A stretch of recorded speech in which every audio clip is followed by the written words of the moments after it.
2024년 미국, 2025년 대한민국 두 국가 모두 최근 대통령 선거를 치렀습니다. 한국에서는 윤석열 전 대통령의 탄핵으로 인해 예정보다 빨리 대통령 선거가 치러졌고 이재명 대통령이 새롭게 취임했죠. 선거철이 되면 우리는 익숙하게 투표소를 찾고 후보들의 공약을 비교하며 직접 대통령을 선택합니다. 그러나 서로 다른 우리와 미국의 선거 방식, 저희 함께 알아가 봐요. 대한민국의 대통령 선거는 단순하고 명확합니다. 전 국민이 1인 1표를 행사하고 가장 많은 표를 받은 사람이 대통령이 되는 직선제입니다. 임기는 5년, 단임제로 재선은 불가능하죠. 이 모든 과정은 헌법과 선거법에 따라 정해진 시기와 방식대로 치러집니다. 하지만 미국은 다릅니다. 유권자들이 대통령 후보에게 직접 투표하는 게 아니라 선거인단이라는 중간 단계를 거칩니다.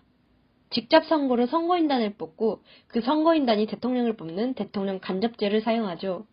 선거인단의 수는 해당 주의 상원 의원과 하원 의원의 수를 합산하여 정하는데 2명으로 고정된 상원 의원과 달리 하원 의원의 수는 인구수에 비례하여 인구수가 많은 주일수록 선거인단의 수도 늘어납니다.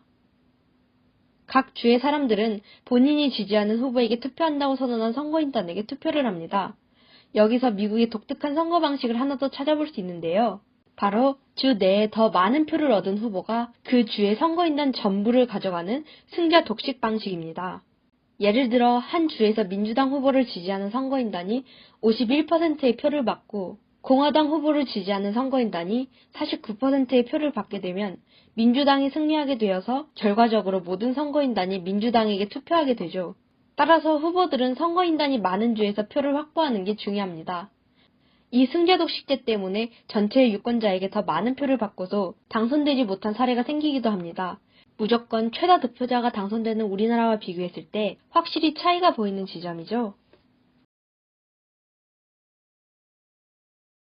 미국이 어째서 이런 방식으로 대선을 진행하는지 이해하기 위해서는 1787년 필라델피아에서 헌법을 제정하던 당시를 알아봐야 합니다. 18세기 당시 영국의 동인도 회사에게 식민 지배를 받던 미국은 여러 차례의 독립전쟁을 통해 연방정부를 수립합니다. 독립혁명 및 연방 성립의 공로자들, 일명 건국의 아버지들은 누가 국가의 대표를 뽑을 것인지에 대해 의논했습니다. 연방의회가 뽑기, 주의회가 뽑기, 국민이 뽑기 등의 다양한 방안이 나왔지만 모두 명확한 한계를 지니고 있었습니다. 먼저 연방의회가 뽑는 방식의 경우 삼권 분립이 훼손될 수도 있으며 의회가 의도적으로 약한 대통령을 뽑아서 전행을 저지를 수 있다는 비판을 받았고 주의회가 뽑는 경우에도 비슷하게 주의회에게 대통령을 선출할 수 있는 권한을 주면 연방정부 대통령의 권한은 작아질 수 있다는 비판을 받습니다. 마지막으로 국민이 뽑는 방식은 국민의 수가 적은 남부의 반대, 그리고 정치의 어두운 국민들이 현명하지 못한 선택을 할 것이라는 우려에 부딪혔습니다. 길고 긴 의논 끝에 마침내 건국의 아버지들은 선거인단 제도를 생각해냅니다. 이 제도라면 다른 의회나 국가정부로부터 안전할 수 있고 우매한 국민들의 정치에 휘둘릴 위험도 줄어든다고 판단한 것이죠. 물론 선거인단 제도에도 문제점이 없는 것은 아니지만 현재 시점에서 제도를 바꾸기에는 여러모로 어려움이 많기 때문에 200년 넘게 선거인단 방식이 유지되고 있습니다. 반면 한국은 1948년 대한민국 정부 수립 직후 재헌 국회에 의해 초대 대통령이 간접 선거로 선출되며 대통령제를 시작했습니다. 하지만 3.15 부정선거라는 국민들의 믿음을 거스르는 일이 벌어지면서 4.19 혁명으로 대통령이 하야하는 일이 벌어지기도 했습니다. 그 후에도 대한민국의 민주주의는 순탄치 않았습니다. 1961년 군사 쿠데타가 일어나고 장기 집권이 반복되었습니다. 그러던 중 전두환 정권의 대통령 간선제 유지 방침에 시민들이 들고 일어나 대통령 직선제와 민주화를 요구하기 시작했고 결국 대통령 직선제를 수용하는 6.29 선언을 통해 지금의 투표제가 제도화됩니다. 그 후에도 시민들은 국정농단 사태를 일으킨 박근혜 전 대통령을 탄핵시키고 2025년 헌정 질서를 위반했다는 혐의로 윤석열 전 대통령도 탄핵시키게 됩니다. 이처럼 한국은 국민의 힘으로 제도를 만들고 잘못된 권력을 바로잡으며 민주주의를 단단히 다져온 역사 위에 지금 서 있습니다. 대통령을 뽑는다는 것은 그저 한 장의 투표용지를 손에 쥐는 것이 아닙니다. 그 한 표 안에는 우리가 살아온 역사, 국가가 지나왔던 길, 그리고 앞으로 걸어가게 될 방향이 담겨 있습니다.